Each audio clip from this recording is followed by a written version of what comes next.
Today, we're in the Eastern region at SANRAL's office in Pietermaritzburg.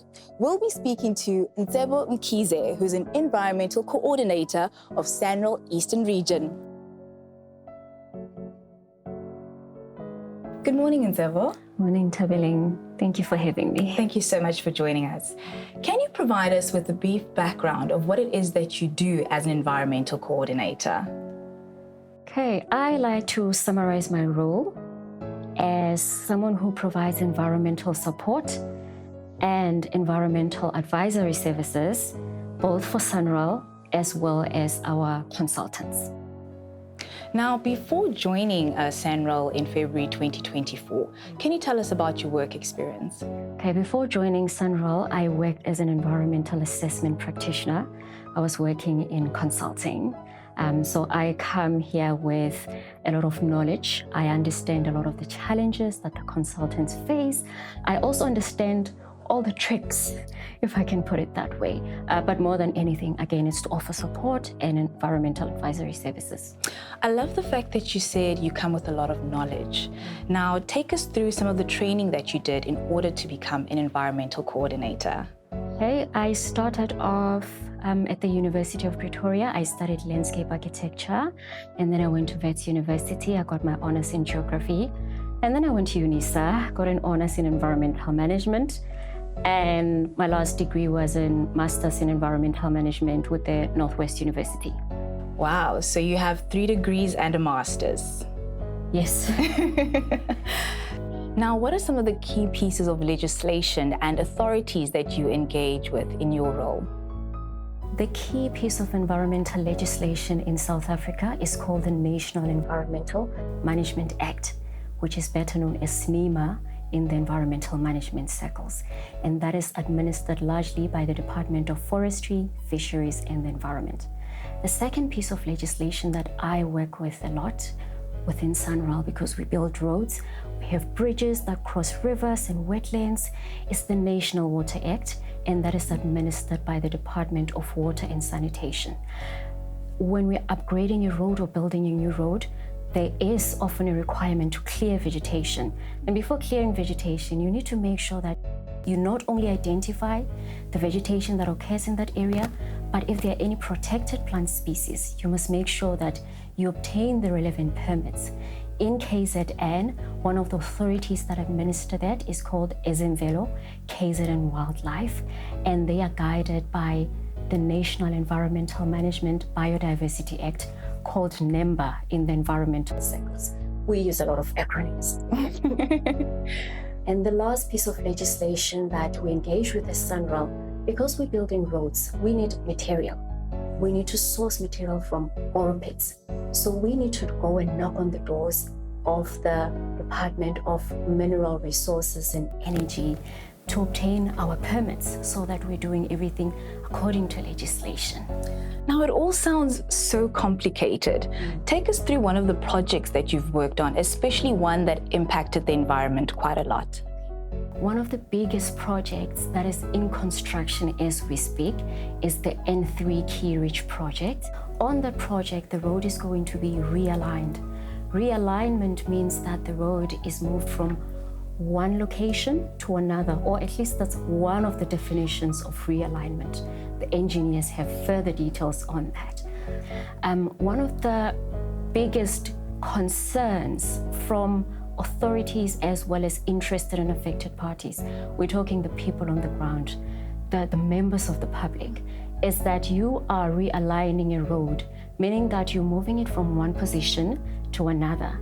In this case, you're moving the road from its current position 500 meters towards the community. This is not just any community. This is a community that is passionate about environmental issues. They are well learned about legislation. So when you're dealing with them, you need to make sure that not only do you know your story, but you are also listening to their concerns, because they are directly affected by this project. Remember, Ntabeleng, when we speak of the environment, it's not just the biophysical, it's not just the water, the plants, it's also about the socioeconomic. It's about the people. How is this project going to affect the people? Because of those issues, we sit in monthly environmental forum meetings with the affected people. They tell us what is bothering them. It could be dust, it could be stormwater from the site. And they want us to sit down with them and say, what are you doing on this project? Because we are impacted. Another interesting occurrence on this project is because, like I mentioned in the beginning, there's a lot of vegetation that must be cleared to allow for roads. With the clearance of vegetation, there are some plants that could be protected. And if those plants are protected, we need to make sure that we get the relevant permits. On this particular project, the forum members said to us, you need to tell us which trees you are cutting, where are they located. We want the GPS coordinates. We want the names of those trees. What is the height of each tree? Where are you even taking that tree? Right now, we are sitting on a list of around 80 trees. They are on a table, and the forum members have also said, we want you to map them. And that is something that is very interesting, and we've used a format that is easily available to everyone. We don't use any fancy mapping system. We use what is freely available so that any member of the public can open up the file and see every single tree, the name, and the location of it. So they do keep us in check. Wow, now that all sounds so interesting. I mean, it's quite clear that your job starts way before the construction can take place. Now, take us through the journey. I mean, the people that you deal with, and also what is the timeline on such a project? A typical project, if you are undertaking all applications concurrently, will take approximately 12 months. One of the key parties that we deal with on projects are the authorities. Remember, they authorize all our projects. They make sure that we undertake the relevant applications and that the applications are not only submitted, but everything is according to the legislative requirements. One of the first things that I have to do as an environmental coordinator is to sit down with our project managers, sit down with our engineers, and have a good understanding of what the project is going to be about. I will ask even the basic questions to say, what exactly is the width of this road? What is the length of this road? For me, it's important to understand what the triggers, according to legislation, are going to be. A trigger means that as soon as you reach a certain threshold, you need to apply for a certain environmental approval. So that is the first step. After that, I need to make sure that the applications are submitted, or rather, I have to make sure that a consultant, an experienced consultant, is appointed on the project, and that they submit the applications on behalf of SANRAL. Before they submit the applications and before they submit any documents, even to the public, I have to go through all of those documents to make sure that everything in there represents the project and that they have covered all the environmental triggers that pertain to that particular project, because a trigger means a certain environmental application is required. We do not want to find that we have a project that is going to construction, but we don't have all of our approvals. So that's one of my key roles. And once the approvals have been received, I need to make sure that there is an appointment of a party that we call an environmental control officer, ECO in the environmental circles. I need to make sure that, again, the ECO is experienced, because they have to go to site and check for compliance with every single condition of every single approval. Once they've compiled the report, they must submit that to me. I need to review it before it goes to authorities. I need to make sure that I am well acquainted with the issues on site.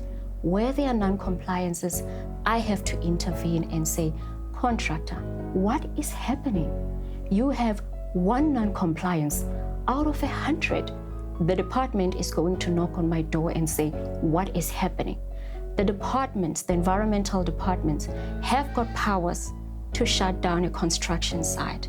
Whether or not you have got TLBs, you've got your trucks on site, they are not bothered by that. They want environmental compliance on each project. And that's how I fit in. I need to make sure that SANRAL is 100% in order in terms of environmental compliance. Now, it all sounds like environmental compliance is a very lengthy process. Normally, how long does it take to get environmental approval on a project? 12 months if everything is undertaken concurrently. So 12 months is the safest.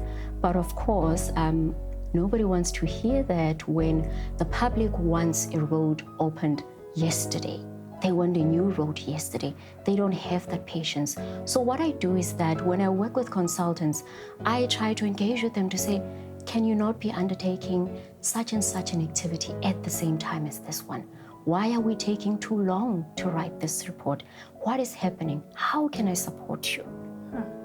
So once you get your environmental approvals, what does your job then entail from then on? It's to make sure that there's compliance to those approvals. Nice. Yeah, that's in summary what I do. Now, you've mentioned a lot on legislation, some of the authorities that you work with as well. Can you take us through which government departments you work with most cases? In most cases, we have to engage with our district municipalities, our local municipalities, including the ward councillors. You cannot leave out even the ward councillors, and even other state-owned companies such as Transnet, for example.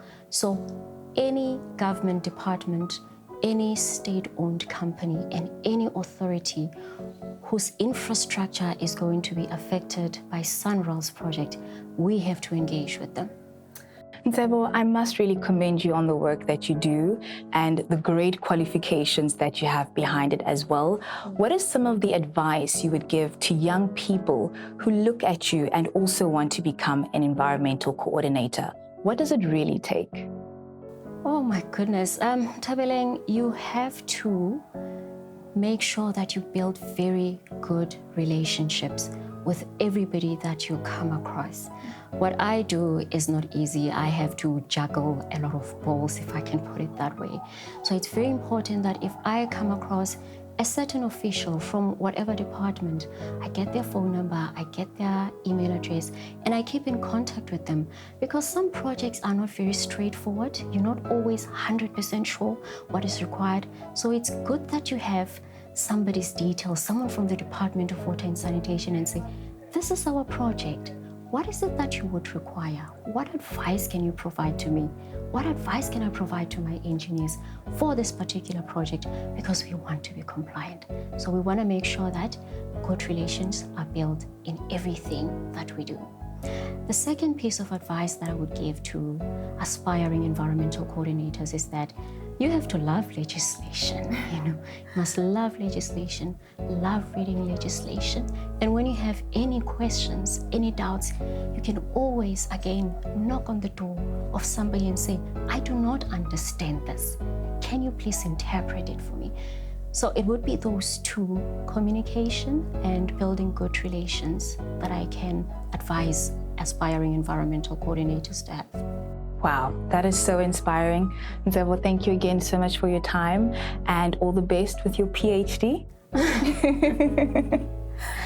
And that, of course, was Ntsebo Mkhize, who's the environmental coordinator at SANRAL here in the Eastern region.